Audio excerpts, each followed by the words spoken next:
This is what it reminded me of.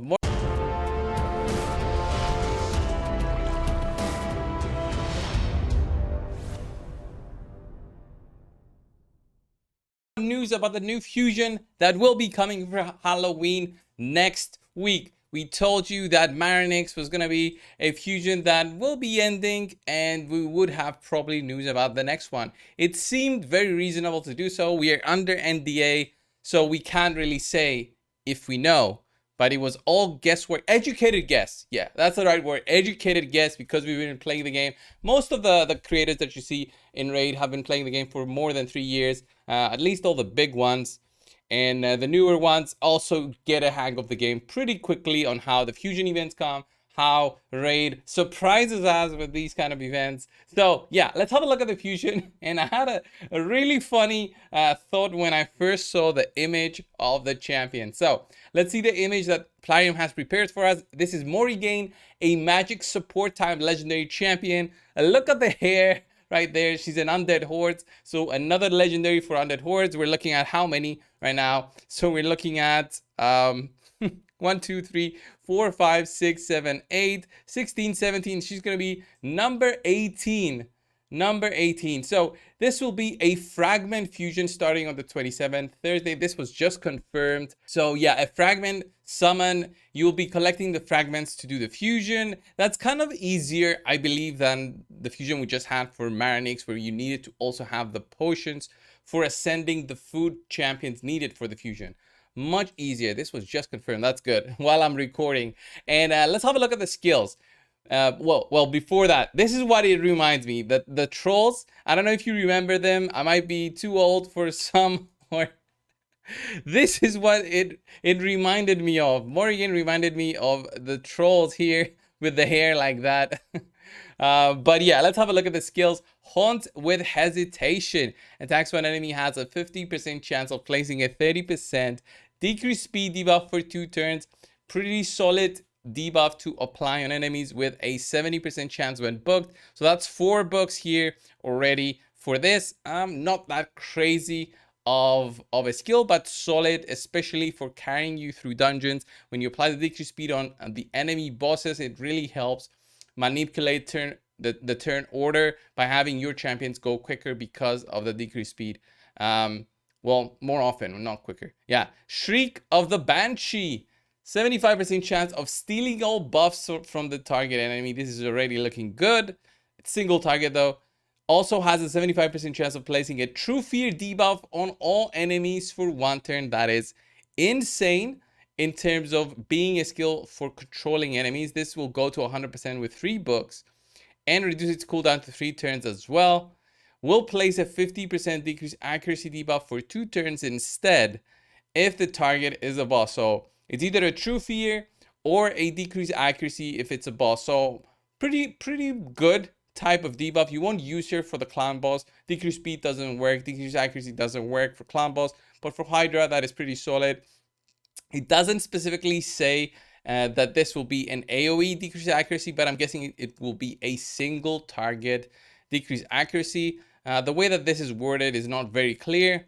But I'm gonna guess it's a single target decreased accuracy. If it's an AoE, that's even better. But the way that it's worded, I think it's a single target. Then Velocimancy, how do you even pronounce that? Has a 100% chance when booked to decrease the turn meter of all enemies by 20%. Then fills the turn meter of all allies by 20% and places a 30% increased speed buff on all allies for 2 turns. This is just pure insanity in terms of control. I love this in terms of having it for arena. You'll see lots of players using her as an additional champion for arenas alongside Arbiter, because Arbiter is not that crazy to get anymore with all the guides that we have on how to beat the dungeons and all that. You have Arbiter, you have her as well. She is insane control. You can either use her for the True Fear, so she goes right after, does the True Fear, and then on the next following turn, hopefully does the A3. It all depends on how you want to build her, but she's going to be built with speed and high accuracy. That's the build for her. She doesn't have attack, so she won't be a damage dealer or anything. These A1 will probably be very low in terms of damage. And then she does have a passive, She Who Is Death. At the start of each turn, places 100% heal reduction debuff for 2 turns on the enemy with the lowest HP. This debuff cannot be removed, transferred, spread, or have its duration increased or decreased by enemies or allies. This is a pretty solid passive. Heal reduction is not something that people take note of, but I'll explain how this will be useful in a bit. And then we've got the aura, increase ally speed in all battles by 19%. That is pretty good. It's not the biggest in terms of speed boosting, but this is all battles, so this can be very useful for all parts of the game. I don't see many areas where you would be using her for the heal reduction. The heal reduction is very solid for, I would say, the spirit keep. But after that, in terms of PvE, we don't have that many situations where you need the heal reduction. But everything else, it's solid as a support. Supports are there to help either manipulate Terminator for the enemies, which she does, control the enemies, which she does, decrease accuracy, it's pretty solid for bosses, can be very, makes it much easier to get your, if you have a little bit of resistance, to get your, the enemy debuffs resisted. So that's pretty solid. Decrease speed always works well. And overall, the kit, I like it. I think this is a solid, I would say, 8.5 out of 10 in terms of fusions. She's not Helicath power. She's not Brogni power.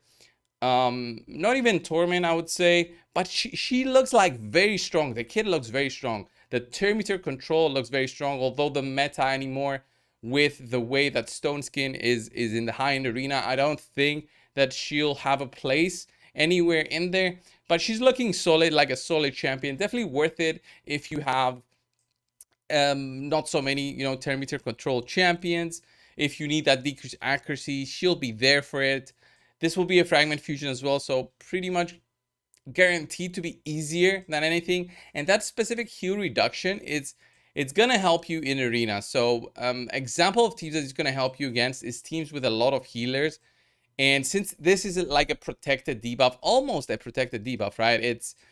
It cannot be removed, transferred, spread, and I'm guessing not cleansed. So only block debuffs will be the way that the enemies are protected against it. So if they have that, then it's there. But if they have something like a wither, she'll try to cleanse, but the cleanse won't go through.